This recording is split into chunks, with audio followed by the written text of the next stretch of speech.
Donc voilà notre figure. Les diagonales du carré ABCD, ABCD, les diagonales se coupent en S. Effectivement, les diagonales ici, donc les segments qui sont en pointillés, se coupent en S. On est d'accord que S sera le centre du carré.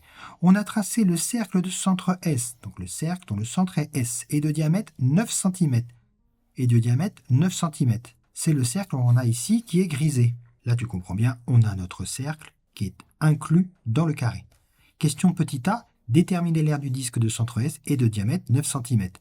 Donc on doit déterminer l'aire du disque qui est gris là. L'aire d'un disque, c'est quoi la formule? C'est une figure simple, un disque. Tu connais la formule. L'aire d'un disque, c'est pi fois r au carré. Là, il n'y a vraiment rien de compliqué, c'est la formule, tu la connais. Pi, c'est le nombre qui est donné à la calculatrice. Très bien. Et r, c'est la longueur du rayon du cercle. On nous dit que notre cercle a un diamètre de 9 cm.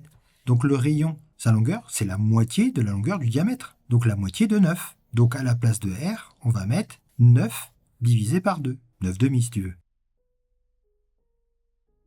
9 demi, c'est la valeur de r. Bon, n'oublie pas de le mettre au carré. Attention, n'oublie pas les parenthèses. Et voilà, en passant de là à là, on a fait l'application numérique. Alors on va pas laisser ça sous cette forme-là. On peut faire quoi? On peut remplacer 9 demi, la fraction, par le nombre décimal. Donc 9 demi, on va passer à 9 divisé par 2. 9 divisé par 2, sur deux têtes, 4,5.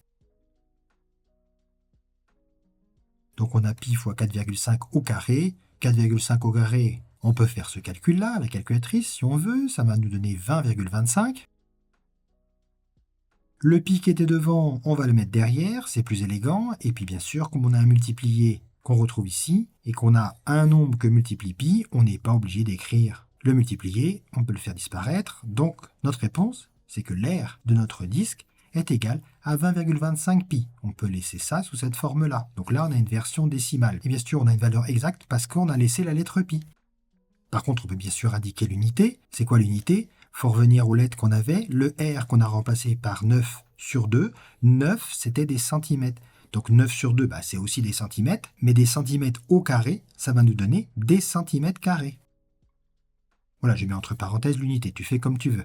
Alors si on voulait garder l'air avec une valeur exprimée avec la lettre pi et une fraction, il aurait fallu partir de cette écriture-là et appliquer le carré à la fraction.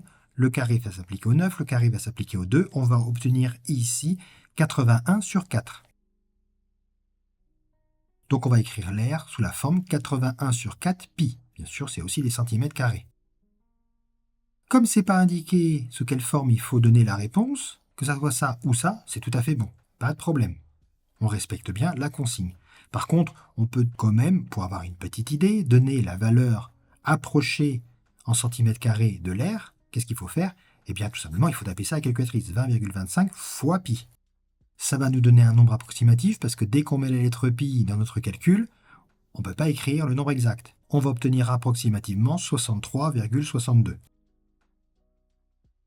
Pourquoi je dis c'est intéressant quand même de faire ce calcul-là? Eh bien tout simplement pour voir si on ne s'est pas trompé. 63,62 cm², c'est bien un nombre qui est plus petit, mais qui est quand même pas très très loin de la valeur de l'aire de notre carré. Notre carré, son côté, c'est 9 cm. Donc l'aire du carré, c'est 9 fois 9, 81 cm².